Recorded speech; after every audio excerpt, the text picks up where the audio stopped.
High friends, welcome back to my channel. আর এখন আমি রিভিউ করব আড্ডা টাইমসের ওটিটি প্ল্যাটফর্মে রিলিজ হওয়া নতুন বাংলা ওয়েব সিরিজ জুলির। কেমন লাগলো আমার এই সিরিজটা ডিটেলসে কথা বলবো এই ভিডিওতে। রিকোয়েস্ট একটাই, আপনাদের ভিডিওটা শুরু থেকে শেষ পর্যন্ত দেখবেন। আর কোনো কিছু যদি ভালো লেগে থাকে তাহলে ভিডিওটাকে লাইক, শেয়ার এবং চ্যানেলটাকে অবশ্যই সাবস্ক্রাইব করে নেবেন। দেখুন, আড্ডা টাইমসে কিন্তু বেশ অনেকটা সময় নিয়ে নিয়ে সিরিজ তৈরি করা হচ্ছে, বেশ খানিকটা গ্যাপে আর কি সিরিজ আসছে। এবং রিসেন্টলি আপনারা জানেন যে আড্ডা টাইমস কিন্তু Surinder Films directly take over করেছে। তো এই অবস্থায় দাঁড়িয়ে জুলি একটা বড় স্টার কাস্ট নিয়ে আসছে, অরিত্র সেন ডিরেক্টর, তো একটা খুব ইম্পর্টেন্ট কাজ এরকমই একটা ব্যাপার ছিল। এবং সেখানে কিন্তু মূলত মানে বলা যেতে পারে এখানে যে পাওলি দাম খুব ইম্পর্টেন্ট একটা ক্যারেক্টার প্লে করছে, কৌশিক সেন রয়েছেন, তো ভালো একটা স্টার কাস্ট নিয়ে কিন্তু কাজটা। গল্পটা যেটা সেটা হচ্ছে যে বেসিক্যালি একটা মানে বলা যেতে পারে একটা নেক্সাস রয়েছে। সেই নেক্সাসের মধ্যে পলিটিশিয়ান, তারপরে করাপ্ট পলিটিশিয়ান এবং আরও সমস্ত মানে যারা ড্রাগ পেডলার্স এটা ওটা সমস্ত এরা জড়িয়ে রয়েছে, ঠিক আছে? এরা সবাই মিলে কিন্তু একটা নেক্সাস তৈরি করে রেখেছে কলকাতার মতো শহরে। এবং সেটা ওই বড়বাজারের পোস্তা এলাকা বা বলা যেতে পারে দর্জিপাড়া, মানে যেগুলো আপনারা জানেন সোকল রেড লাইট এরিয়া। এই মানে দর্জিপাড়ার আশেপাশে এই রেড লাইট এরিয়া থেকেই কিন্তু একজন সোশ্যাল অ্যাক্টিভিস্ট হচ্ছে জুলি। তার একটা পাস্ট রয়েছে, সেগুলো দেখানো হয়েছে এখানে। এবং সেই মেয়েটি নেক্সাসের মধ্যে কিভাবে ঢুকে পড়ে এবং সেখান থেকে সে বেরোতে পারে কি পারে না, এই নিয়েই হচ্ছে মূলত এখানে গল্প। গৌরব এখানে রয়েছে, বা গৌরব চ্যাটার্জি, সেও একটা ইম্পর্টেন্ট রোল প্লে করছে। তো যাই হোক, এখন চলে আসবো হচ্ছে পজিটিভ সাইড এবং নেগেটিভ সাইড নিয়ে। তো দেখুন, পলিটিক্যাল ক্রাইম থ্রিলার আমাদের বাংলাতে যে হয়নি বলবো না, কিন্তু তার ফ্রিকোয়েন্সি এত কম, আমরা এই মানে ফ্যামিলি ড্রামার থেকে বেরোতে পারি না। এবং আমরা যে হয় যে ফ্যামিলি ড্রামা অথবা কোনো কমেডি এর এর বাইরে থেকে না আমরা এই ধরনের ডার্ক সিরিজ দেখে খুব একটা অভ্যস্ত নই।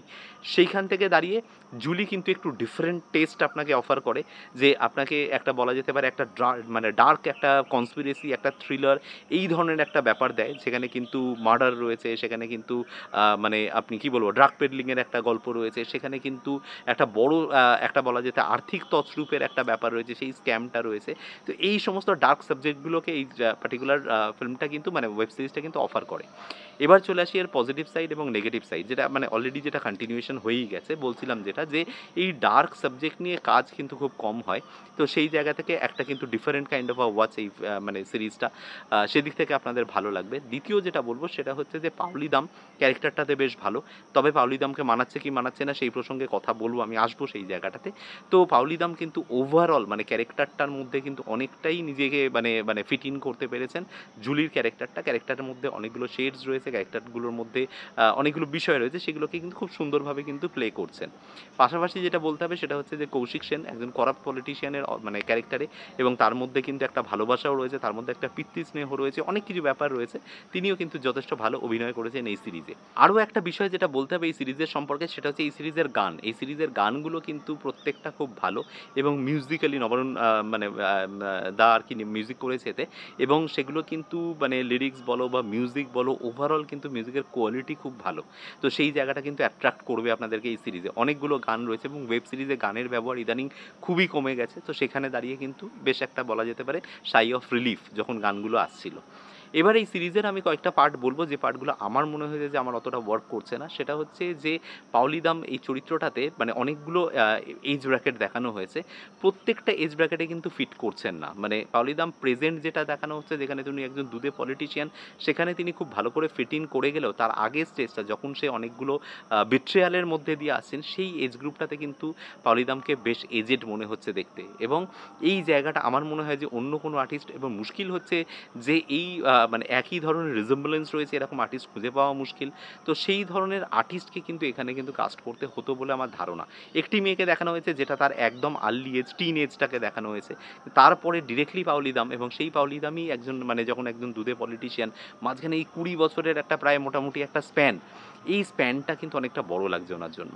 এইটা একটা জিনিস আমার মনে হয়েছে এই সিরিজে আমার যেটা মানে মনে হচ্ছে ওয়ার্ক করছে না। গৌরব চ্যাটার্জিকে কিন্তু আমার খুব মানে বলা যেতে পারে উইক লেগেছে এই ক্যারেক্টারটার জন্য। তিনি বেসিক্যালি একটা মানে গভর্নমেন্টের মানে একটা বলা যেতে পারে এনফোর্সমেন্ট ডিরেক্টর কাইন্ড অফ একটা ডিপার্টমেন্ট দেখানো হচ্ছে, সিআইবি অর সামথিং কিছু নাম দেওয়া হয়েছে।